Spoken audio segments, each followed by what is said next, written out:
How's this? That's good. I can hear you. Good. And we're good on that side. And one more. Yep. Am I supposed to talk into the top of the mic or the side of the mic, or does it matter? See the flat part on the top. Okay.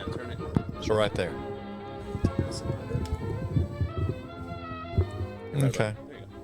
That works. Yeah, what you get in the habit of is you start leaning in, and the mic's down here by your throat. Yeah. Gotcha.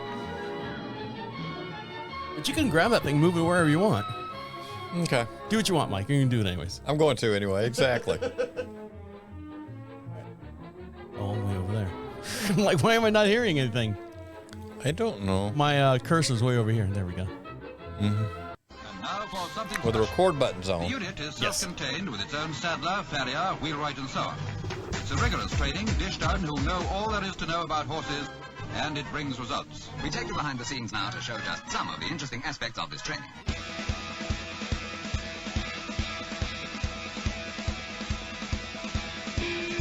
Welcome back to Equine Dynamics with Mike Stine, the best podcast to create sounder horses from the ground up. Mike Stine is a registered journeyman farrier with an APF 1 accreditation. On this week's show, should the National Reining Horse Association reconsider the sedative rule? Also, steps in transforming your horse or transitioning your horse from shoes to barefoot, and also tips for evaluating hoof balance. And also, we have a great response from Dr. Marty Adams' show last week, so keep your questions coming in, and we'll get him back on the shows to answer them, and get your questions in by going to equinedynamics.com, filling out that little contact form, and get your questions in, and we'll get Dr. Marty back on the air to answer those questions. And on the air with us right now, as always, is Mike Stine. How are you? I'm doing good. How are you, Travis? Well, I'm doing better now. We had a very, very stressful weekend. Mike, as you know, we have several horses here on the property. We have a gelding, a 4-year-old gelding. We also have an 11-year-old mare, which we're going to turn into a brood mare because of just some issues. She's reached her pinnacle as far as training and stuff. So we're going to take her and let her relax for a little bit and be a brood mare and have little babies and stuff. Also out in the pastures that we have are 2 little miniature ponies. Now, the miniature ponies are lawn ornaments. They're pasture buddies. And one of them is, I believe, 6 years old. Is the baby of the mother, which is Pepper. Pepper's the one that we're going to talk about right now. Pepper was just over 11 years old, and unfortunately, we lost her this weekend. And it came on so quick, Mike. This started, I say it started where we actually recognized that, once she didn't eat, she wasn't drinking, and she was laying down in her stall. And this happened like Friday afternoon. And you were over here to do the horse's feet on that day. Right. So we had a doctor come over. Is it a doctor or veterinarian, or is it basically the same thing? She is a doctor of veterinary medicine. Okay, doctor of veterinary medicine. So the young lady came over, did the whole rectal, the big long glove up the rectal, and then what was the hose that they put in Pepper's nose? What was that? They were tubing her to. They did the mineral oil. Yes, and I don't know what all else they did, and you got a 2-for-1 deal on that because you had two veterinarians out. Yes, I think one was like getting ready to be. I think she has her license. She works for that vet clinic, but she's newer out of school. Okay, so she came along as a further in ed thing. I don't think they charged you double. I hope not. But so she did the mineral oil thing, and you were saying that watch out the back end because I guess it would all come out the back end. Yeah, I mean they will. It comes out the back end. So nothing happened. She couldn't get anything to come out. So we gave her medicine. We gave her Banamine and a couple other things that we did. And my wife, of course, being the horse lover that she is, she stayed in the stall. She stayed in the stall all night long just to keep her from thrashing, make sure she's comfortable. We had an air mattress that we put in the tack room. We blew that up. She's got AC in the tack room, and we have cameras on all the stalls. So she's literally, trying to get 5-6 minutes of sleep while watching the cameras on the stall that's, 2 stalls over for her. Well, part of that deal with the mineral oil is it's going to come through later. and you could tell stuff's passing from the stomach. It wasn't going to come out the back end immediately. Oh, okay. I'm thinking it's like garden sprinkler back there.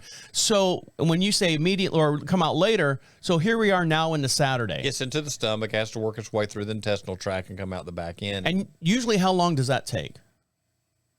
That's a good vet question. Yeah. I think it's going to be a little different with all of them. Depends on how fast their system's moving.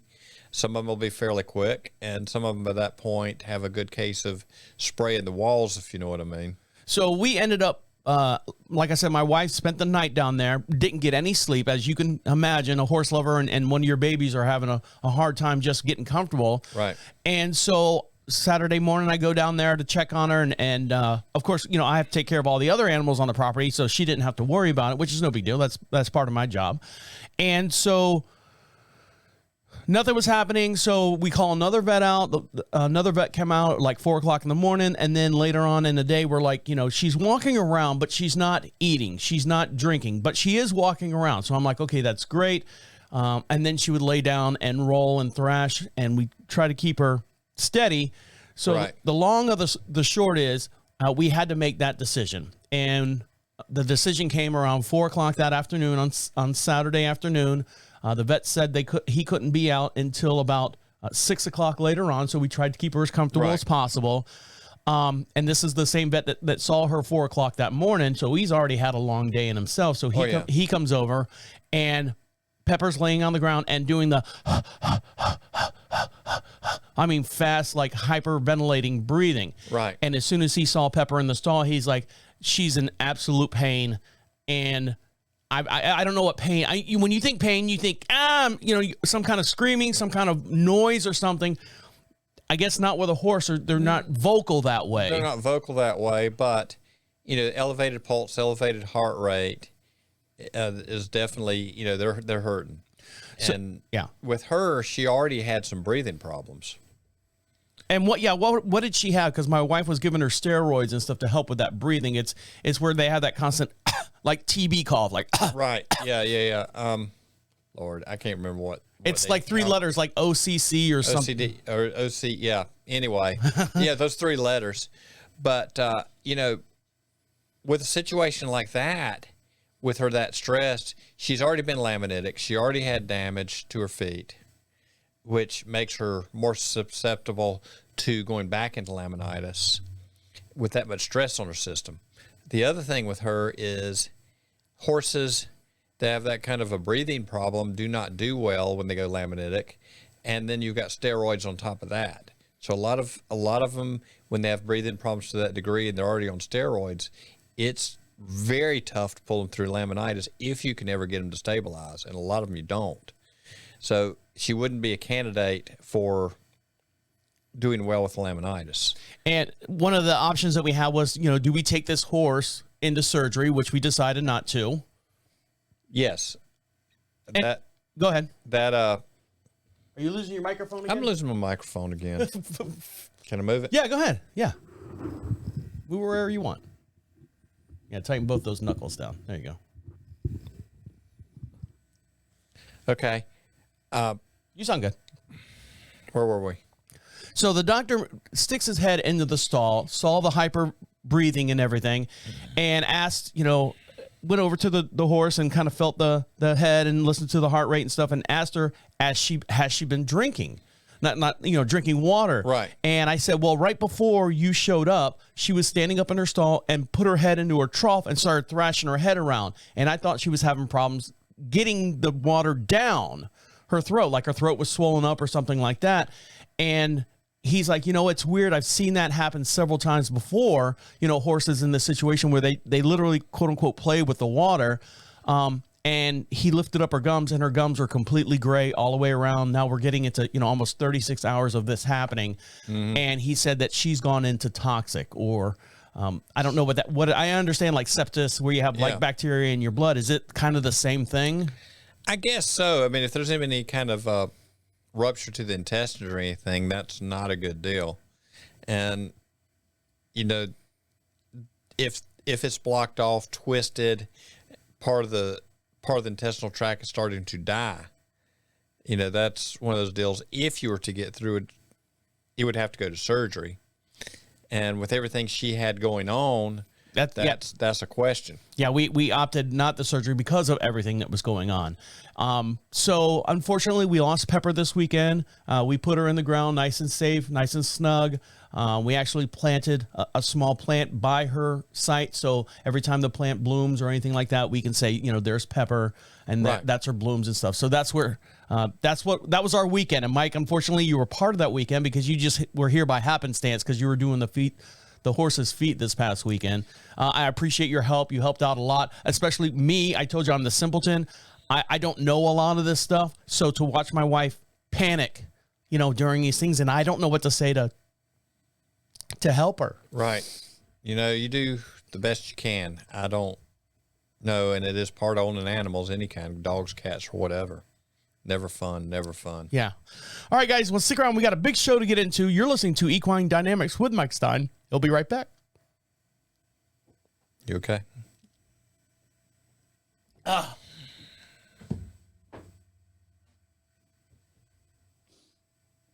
just feel bad for my wife. That's the only thing. Yeah, I get that. I feel bad for the horse, but I mean. Yeah, believe me, I get that. No, I'm good, Mike. Give me a sec. Yeah, I get it. I get it. Believe me.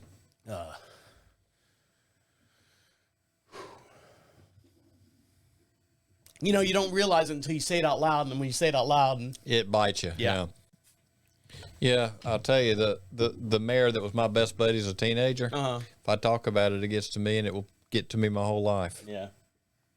All right, here we go. All right, here we go. We're going to talk about this article. Yep.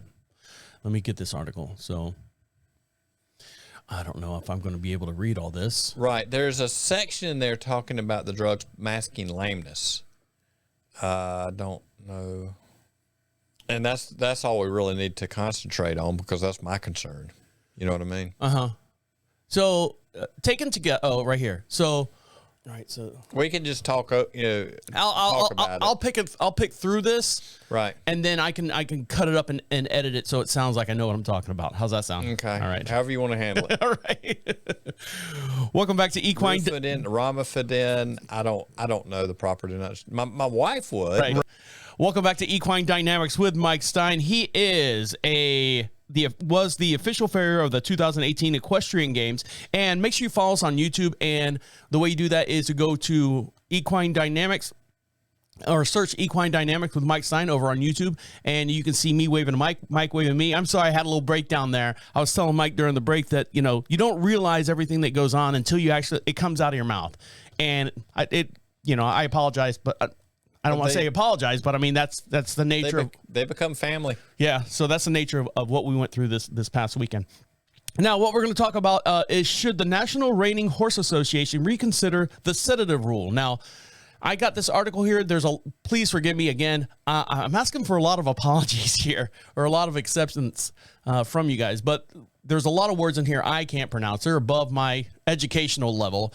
But I guess what they're having is we applaud your many efforts, and this is a pen letter to the President Clark, Mr. Rick Clark. Go ahead. People can look this up. It's AAEP. They've got a letter up there. You can probably find it on some of their stuff talking about. Go to AAEP.org, and you can see this newsletter out there that says the AAEP encourages the National Reining Horse Association to reconsider the sedative rule. Now, what does that mean? Here's a pen letter that was sent to Mr. Rick Clark, and he is the president of the National Reining Horse Association. Dear Mr. Clark and the NRHA Executive Committee, we applaud you for your many policy changes. However, we wish to share our grave concerns regarding the allowance for compound ramifidine.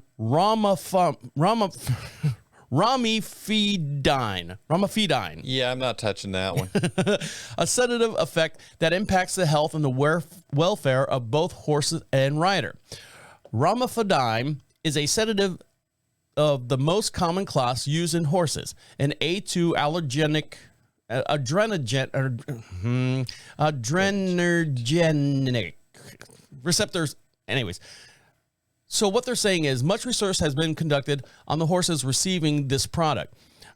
These studies have demonstrated that 30 minutes post administration, 80% of the horses still show signs of mild, moderate sedation. They're still feeling sedation. Sorry. Yeah. Signs of lameness significantly decrease and the pre-administration baseline evaluation. Ataxia may still be present up to an hour of administration and diminishes response to painful stimuli, and other signs of sedative persist up to 2 hours or more in some horses. Now, they say that taken together, allowing the horse to enter the show ring 30 minutes prior to post-administration of the romifadine presents a safety for the welfare of both the horse and the rider, including the masked lameness that could become worse while riding or results in the horse tripping or injuring him or herself, and the rider as well. So they're penning this letter. I guess, what are they doing? Is it kind of like is it a sedative to make your muscles relax, and it's supposed to wear off before the horse enters the arena or enters some kind of competition? I'm not sure. I don't completely understand how they got to sedating the horses for competition. I know that FEI has some definite rules on that sort of behavior, and they get checked. But also, I know that there are people who will sedate their horses a little bit for riding. I've known. Can I pick on fox hunters a little bit? You can, sure. And to me personally, it gets into training, and maybe the horse should be better trained. Now, on the masking of lameness, if we're covering something up and we're stressing it, we could break it. Not to say that medications are not useful at the right time. So damage to the horse is a different thing as far as that goes. So we don't want to mask things that can become a real problem. Now, I'm kind of jumping out of the. Well, go ahead and jump. Okay, I'm going to jump. So there's a movie out there that was real popular. It was called Varsity Blues, and it's based around a high school football team and a winning coach that would do anything to make sure that his team would win. Right. They lost their star running back to a leg injury, and so they brought in another. The other guy had to step up. Well, in the process of the other guy stepping up, he injured his knee as well, and he's like, take him in the back room and give him the shot so he can continue playing on our field. And they all came in there because they were giving him steroids to numb his knee because he dislocated or something, but he can still run on it. And the whole team kind of stood up and said, hey, do not put that needle in his knee, because all it's going to do is create more scar tissue, more if he's going to run on it injured and, not let it heal later on. Right. I don't know. That's kind of a far-fetched movie. Well, that sounds about right. I mean, I'm sure they do it in athletics for us as humans as well. I mean, I love watching professional basketball. You always see a guy hurt his leg or something, and he limps off, and he's out by the next quarter. Who knows what they did for him? Well, here's an issue talking about the whole sedating horses deal that affects me directly. Okay. And this doesn't have to do with riding, but if you're constantly sedating a horse, over time, some of those horses get where they like the drugs too much, and they go through them faster, and it takes more and more and more to get the job done. The other thing is, if you're sedating a horse to ride and they get clumsy and you hit the dirt, fall down, you can get busted up. Your horse can get busted up. If you're masking pain and they go ahead and go on it, as far as like, we're going to ask for full throttle work. We've got something that's damaged, that's on that borderline, and we could rip stuff loose. Possibly you could rip stuff loose.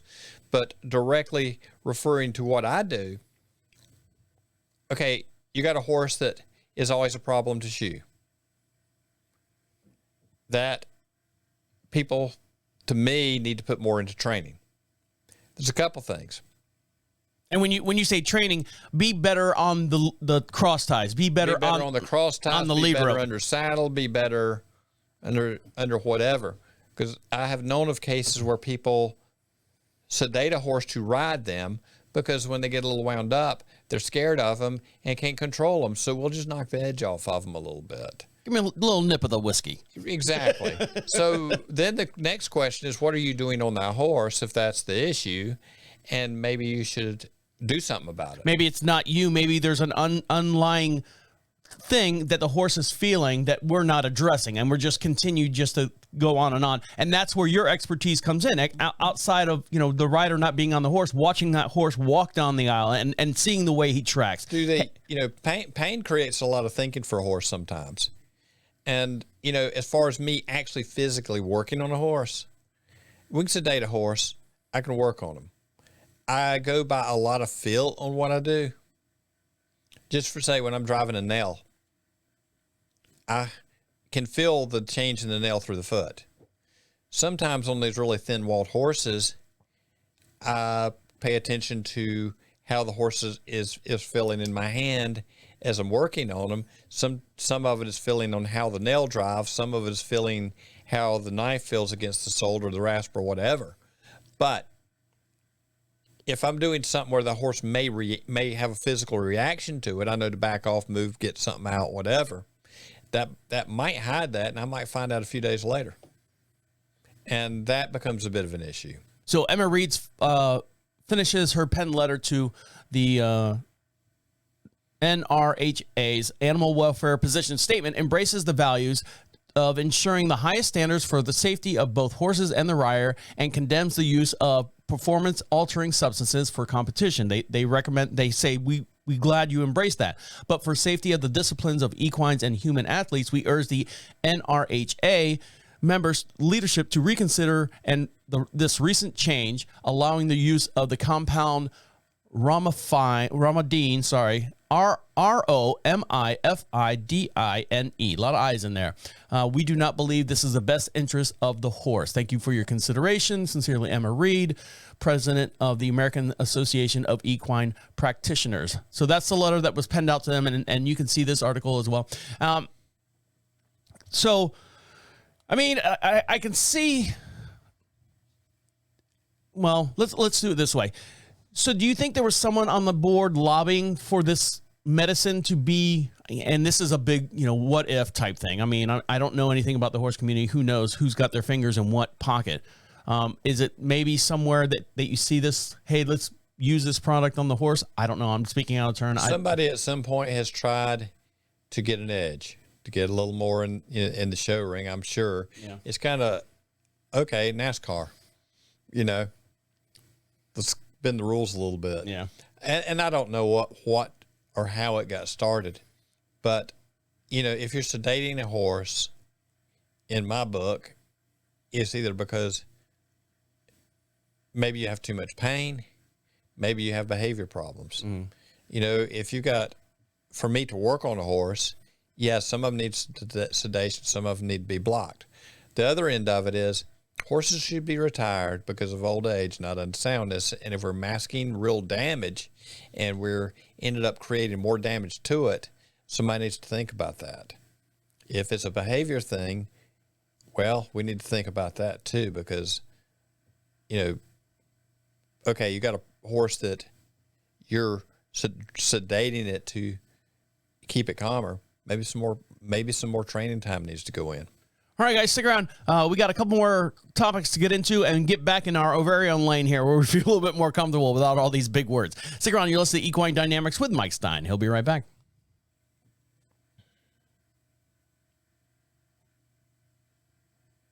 Oh, I don't want to add that. There you go. So we're going to go back to this. You ready? Yep. Welcome back to Equine Dynamics with Mike Stine. In 2017, he was a farrier for the American Eventing Championship. And make sure you follow him on Facebook as well. Again, Mike, you're posting all these great articles out there. This article is also posted on your Facebook page, the last article that we were just talking about. So make sure if you want to read the whole entire thing and find out exactly all the words that we could not pronounce, give it your best shot pronouncing them as well. That article is located on Equine Dynamics on Facebook as well. And over to my far right side is Mike Stine. How are you? I'm doing good. How are you, Travis? I'm doing a little bit better. Thank you very much. Go ahead. Yeah. You got to go? I'm doing a lot better than I was. Well, It started snowballing again, but I'm okay. I'm okay. Thank you for checking on me. And you can check on us too. And the way you do that is go to YouTube and you can see us live in the studio. Mike's over there having issues. He's waving to me. I'm waving to him. That's Equine Dynamics, Mike Stine, over on YouTube as well. I'm a farrier for a living. That kind of means you are an issue. Exactly. Now, like I said, you were here this past Friday. You were doing the shoes on Dominique, the mare. Yes. Now, something I noticed while I was sitting in the barn. Normally, I don't bother you down at the barn. You got enough problems looking at me every Monday morning. You had these shoes for Dominique, and you put them in your forger, and you're heating them up. Man, they were red hot coming out of that thing. And then you walk over there, and you pick the horse's feet up, and you slammed them right on the top of the hoof. And it was smoking and smoking. I'm looking at Dominique thinking, like in the cartoons, yow, and a big smoke trail out of the barn. What were you doing there? You took the hot shoe, I guess, flipped it upside down. I was just doing that for show. And is it smoke and mirrors? It's smoke. You had the smoke. I just needed some mirrors out there. Yeah. No, I hot shoe primarily. A couple things that does. Checking fit to the foot, which I would do hot or cold. When I hot fit a shoe, it kind of hardens up the area where the shoe sits. And if I've got pressure against the sole of the foot somewhere where I don't need it, it shows me. Mike, that thing was flaming red. I mean, it was glowing red, and you put it right on the horse. And well, it was also kind of a little dark out, so that made it look a little brighter than it would in full daylight. I'm sorry, Mike. That thing was a hot coal to me. Well, I wouldn't grab hold of it for very long. No. You know the thing about how long does it take you to look at a hot horseshoe? How long? Not long. Yeah. But, hardens the foot. I get a cleaner fit to the foot than just run a rasp over it. More of a flush fit. Now, because you don't do that with all the horses. You don't hot shoe all the horses, do you? I don't know. I don't physically sit down and watch you. And actually, after today's show, the barefoot horses I'll trim. Well, there's no metal put on their feet, so no. And in the work that I do, there are so many competition horses, a lot of competition horses, and the other end is therapeutic. So part of the deal is, if I'm cold shoeing a horse, I'm limited on what I can do mechanically with a horseshoe. Hot shoeing a horse, I can take it where I want to without the struggle. And sometimes we need to help them out. Most of the horses, well, I don't really have any, quote, basic horseshoeing. Pretty much we've gotten all them barefoot. So that, if we're not doing something mechanically to help out a horse, why are we doing it? So after today's show, you actually have to go down and finish some of the horses because you were kind of interrupted on Friday, and I'm going to videotape you doing the hot shoeing or whatever you have to do today. We're just trimming today. Okay. Now, explain to me transitioning from a horse from shoes to bare feet. Okay, transitioning a horse from shoes to bare feet. And that's one place where you got some strange expectations sometimes. Because to get that foot to where it should be as a barefoot horse, it's going to take a year. It takes a year to grow a hoof from the hairline to the ground. Pressures change. Pressures are different. You have to build sole callus. Hopefully you can build mass on some of these. I have seen some where the people have been trimming them where we got no sole mass to them. And there are some things you really need to consider. If you've got a horse that has, for say a horse that's been around with laminitis, has had major foot damage, extremely thin soles, what you put the horse onto is you got to think about, if I threw you out on the gravel barefoot right now, what would you do? I'd dance around like a hot chicken. Right. So it's kind of got to be a thing. You put them on gravel, which is to build callus. Okay, that's true. It will help build callus, no doubt about it. I don't wear gloves, look at my hands. I can also grab hot frying pans and move them with my hands, but you see what I do. Most people probably don't or can't. Not me. My hands are baby soft. Yeah.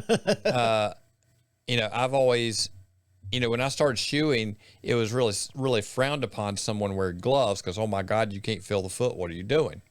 It's more common now for people to wear some kind of glove while working on horses' feet. My hands are beat up enough. It's done. And my fingernails are pretty, so I'm not worried about protecting my fingernails. It takes time. And I've had people pop up before. There was a case some years ago where a young lady popped up. I've been reading about barefooting horses. I want to barefoot my horse. Starting today is what Starting today, right now. When's your next competition? Next week. So you're not going to go to it. Oh, yes, we're going, but I want you to pull shoes. This was an event horse up, that was like prelim or so, getting into FEI stuff. I said, so you're going to give up your studs? Oh, no, I would never, ever give up my studs. So, I'm a smart guy. I try to be helpful. You understand. So I told her, I said, we can stud those feet. I mean, we can drill and tap them, but it's going to be a bloody mess. We're probably only going to get one hole done, and it's going to be blood all over the place. It's like, what do you mean? I said, you got to have a threaded hole to put your stud into. It's kind of hard to drill a hole in the foot and thread it. And she's like, and I said, besides, this horse, if we pull shoes now, you're not competing on it this weekend. He won't compete. He might throw you right out of the gate. He's going to tiptoe and say, wish we hadn't done this. Mm-hmm. Now, like Sally, the Mustang I've got, I saw him over the weekend. We actually did his feet over the weekend, and he's 20-ish. He's been out of the wild for, most of his life. He's probably a couple of years old when he came in. And his feet are trimmed on a regular basis, and they're not babied. I mean, he's ridden barefoot on whatever they go on when he's ridden. If it's on a rocky trail, he goes down the rocky trail. But you got to remember, he was born a Mustang in, lava rock country, and he came out of Nevada. Rough, hard ground. And he's got, for his height and weight, he's got bigger, he's 14.3. He's got a bigger foot under him than your warm blood mare. And she's 16.1, I believe. Yeah, she's not a huge warm blood mare, but his foot's physically bigger than hers. And if you took the nippings off his hoof walls compared to hers, they're 2.5 times as thick. He's very deep when you clean around the frog, very deep in there, which, on a barefoot, when you're trimming, that's one way you would gauge how much depth you've got. We haven't shot x-rays or anything on him ever. He's never taken a lame step. But when you look at his feet now compared to when he came in, when he first time I ever touched his feet, he was full of ketamine flat out on the ground. But he wasn't exactly halter broke either. And, it's like, good Lord, these things are hard. And for the first few years of his life, trying to get a pair of nippers through the feet because they were growing.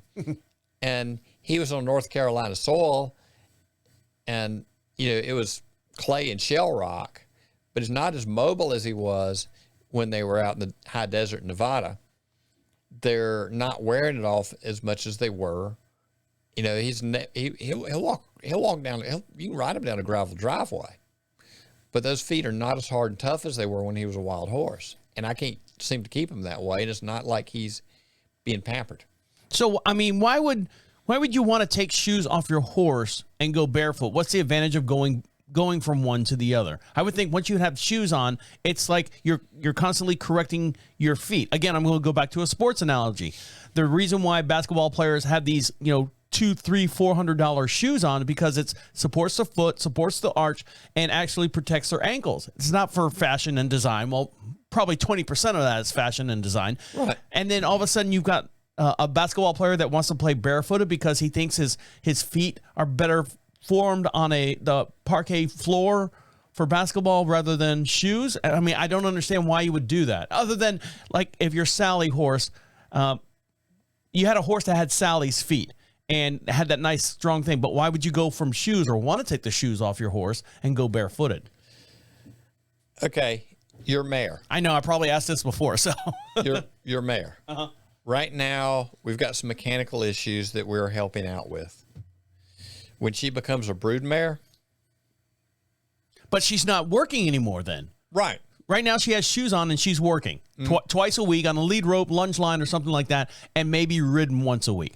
So I can understand that. Hey, I'm not running up and down the field anymore or doing my dressage, take these shoes off of me. Let's get my bare feet out there. I can understand that. If you're going transition from working to non-working. Yeah, most people's horses out there are not working that hard, which goes back to a question that was asked of Dr. Marty that we need to talk about what he considers moderate work.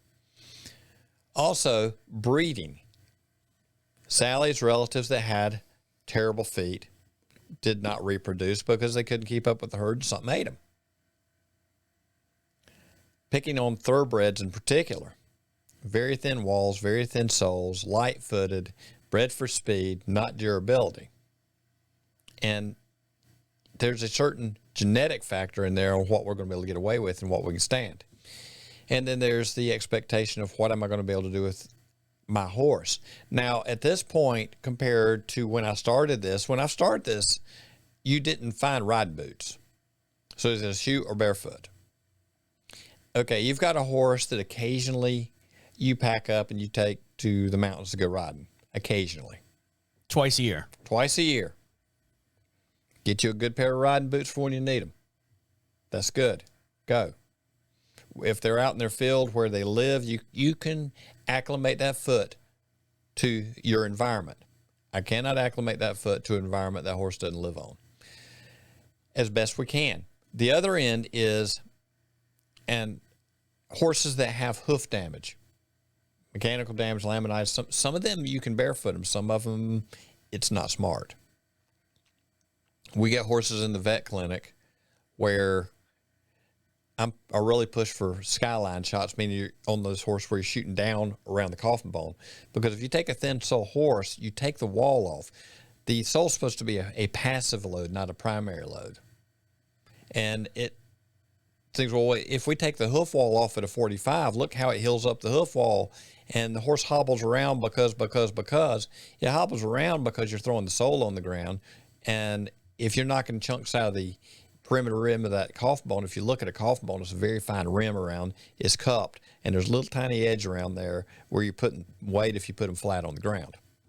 If you knock a chunk out of that little itty bitty chunk, a little micro fracture, it's going to abscess, and you're going to get pits in and out of that coffin bone.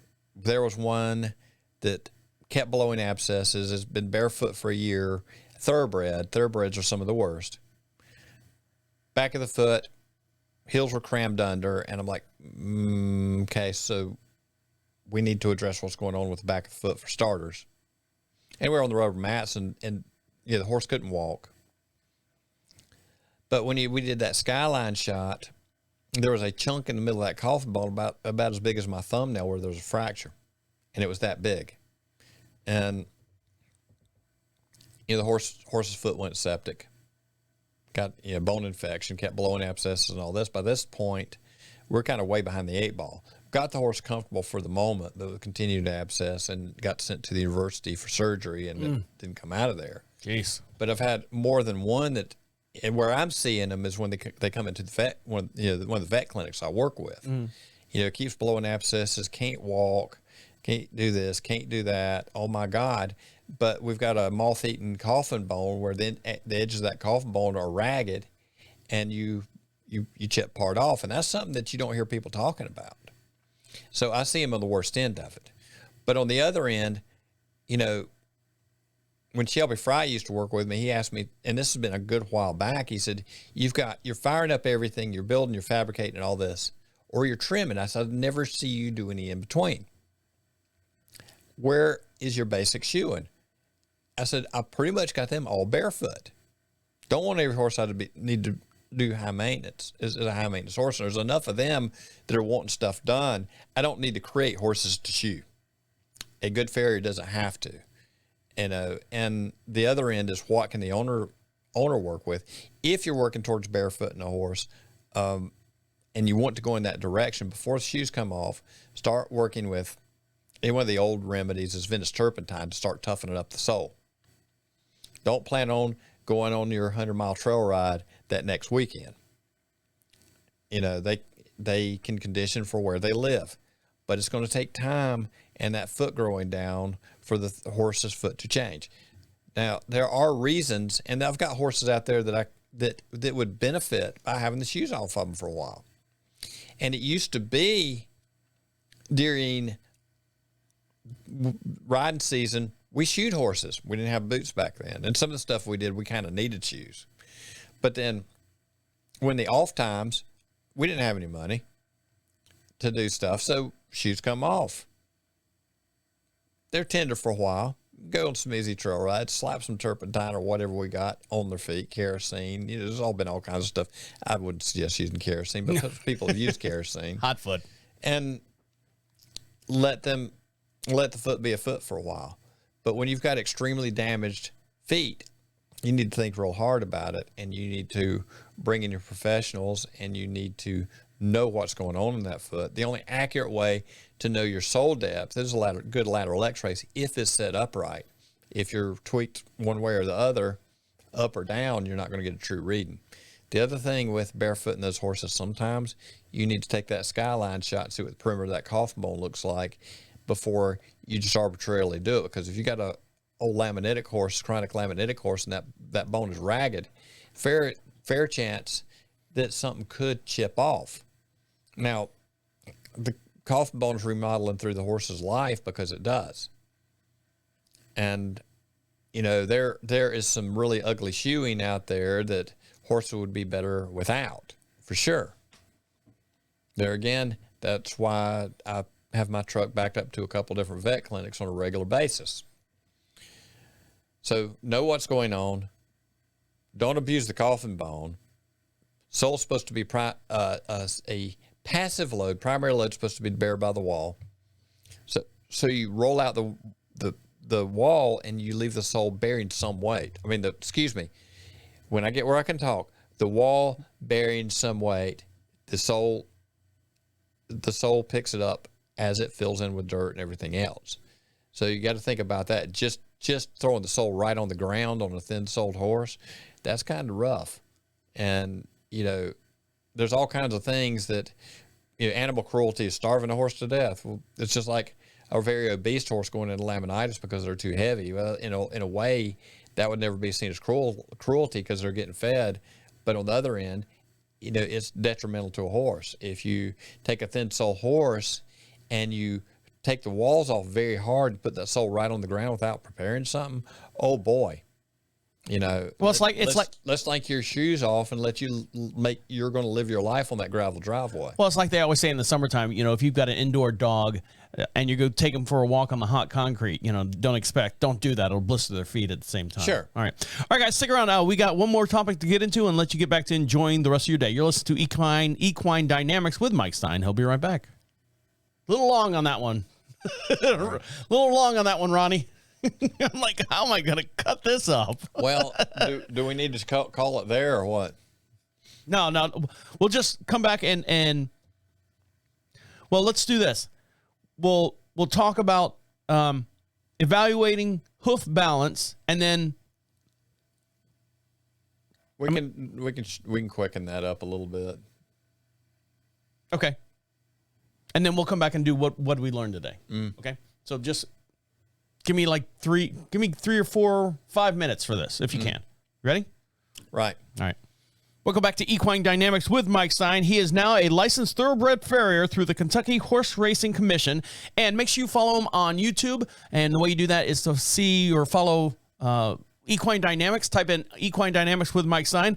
And don't forget that article we were talking about earlier. Mike's got it on his Facebook post. And he's got a lot of different further education articles on his Facebook page as well. And the way you see that is Equine Dynamics with Mike Stine as well. And don't forget, if you want to get your questions into Mike, go to equinedynamics.com. Fill out the little form there. Make sure you put podcast in the subject line and put a return address, and we'll send you out some magnets and some stickers and stuff for being part of the show as well. And over to my far right side is part of the show is Mike Stine. How are you? I'm doing good. How are you, Travis? I'm doing a little better now. I'm doing a little better now and a little better today as well. Now, we're going to talk briefly on the evaluating of a hoof balance. Yeah, so I've had some stuff written down here, and I want to make sure I cover that.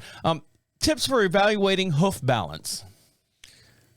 Right. When I walk into a barn and I see your horse, I'm gonna do some evaluating before I even pick the foot up. And some of it is paying attention to looking for flares, looking to see if the coronary band is lined up about where it should be. Do I have any weird distortion, bulges, pressure points in the coronary band? Is my coronary band fairly square with where it should be? And that's also dependent on if you've got any strange bone column alignment. That's going to throw that out. But you start getting that into consideration, and that's where experience falls in. When you pick up the foot, one of the first things I'm going to do is check around the frog. Okay, if you got a quick look at the frog, if you look at the width of the frog versus the cleft in the middle of the frog, the cleft, if you've got a healthy foot, a healthy cleft that's not coming apart, a healthy frog should be about double that length. If you got the front of the frog is stretched way out, back of it's narrowed up, if you check that length against the back end, it doesn't bother me if the frog might be a shade wider than that, but you got so many of them where it's really narrow and pinched. So in an ideal foot, 2/3 frog, 1/3 to the front of the foot, where the bars terminate. If you got a healthy frog, not a distorted stretch frog, the length of that frog should be about the width of the foot. And then also looking at your dorsal wall, that should fall into a pretty close range. So those are some boom, boom, boom real fast. But then you look at medial lateral balance, you look at your weight bearing pillows, and I go through a whole bunch of measurements when I'm teaching on how to set that up, and deal with some distortions in the foot and deal with, leg alignment. So that's a real class boom, boom, boom. There you go. How's that? That's perfect, Mike. All right, guys, we're going to take one more little break. We're going to take a short little break and then come back and wrap up the show. Stick around. You're listening to Equine Dynamics with Mike Stine. He'll be right back. Welcome back to Equine Dynamics with Mike Stine, the best podcast to create sounder horses from the ground up. Mike Stine is a registered journeyman farrier with an APF 1 accreditation. And don't forget, make sure you follow him on YouTube. And the way you do that is search Equine Dynamics Mike Stine. Make sure you subscribe to him as well. After the show, Mike's got some trimming to do here on the property, so I'm going to post that video up on his website as well, or actually on the YouTube page as well, so that'll be up here in the next day or so, depending on when you're listening to us. I know the show ran a little bit long. We like to try to keep the show within the 30-minute realm, so Mike gets on a topic that he really enjoys and knows a lot about, so it's hard to capture all that in just a small episode, so we apologize for that. And over to my far right side, apologizing for everything, Mr. Mike Stine. How are you? I'm doing good. What did we learn today? Now, over on your Facebook page, you're going to post this article of all the big words we couldn't say. Should the National Reining Horse Association reconsider the sedative rule? Or just set it in the drug, or giving horses sedatives before an event as well? Yeah, that's one of those things that kind of leaves me scratching my head at times. And why? I think that there are cases where people are sedating a horse to ride them, where some more time spent purely on manners of the horse and control of the horse would be a very good idea. Transitioning a horse from shoes to barefoot. And would you consider it a good idea to x-ray the foot before you consider going to a barefoot? Well, I work in vet clinics so much, and I deal with the aftermath of when disasters happen. Poor decisions. You don't know off the external part of the foot as good as you think you know. And, I've been working on horses for years. Landmarks dial you in fairly close. There are plenty of feet out there where you start laying out your landmarks due to, especially the laminitic horses, whether it be chronic or long-term chronic, or the foot is not telling you everything, so you need to know. It's good idea to get x-rays. It's a good idea to get x-rays as periodically, just so you have some landmarks, you know where you are, you have a reference point for things down the road. And keep your questions coming in for Dr. Marty Adams, and we'll get him back on the show and answer some of those questions. If you missed that episode, check him out on our last episode. I think it was season 3, episode 7. And we talk about Dr. Marty Adams, who is an equine nutritionist, and he had a lot of information. So get your questions in. They're piling up, and we'll get him back on the show. And the way you get your questions in is to go to equinedynamics.com. hit contact us, fill out that little form. Make sure you put podcast in the subject line and a return address, and we'll send you out some magnets and stickers as well. All right, guys, on that note, I'm going to let you get back to enjoying the rest of your day. On behalf of Mike Stine over there, Have a good day. say it again. Have a good day. My name's Travis Holmes, saying see you next week. There you have it. Oh, the accordion. While we're still in the mood, before we get sidetracked. I must funnel. Go funnel. I must funnel my energy.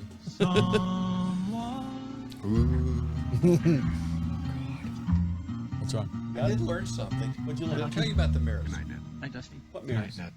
Good night, Ned. Okay. The smoke with the mirrors?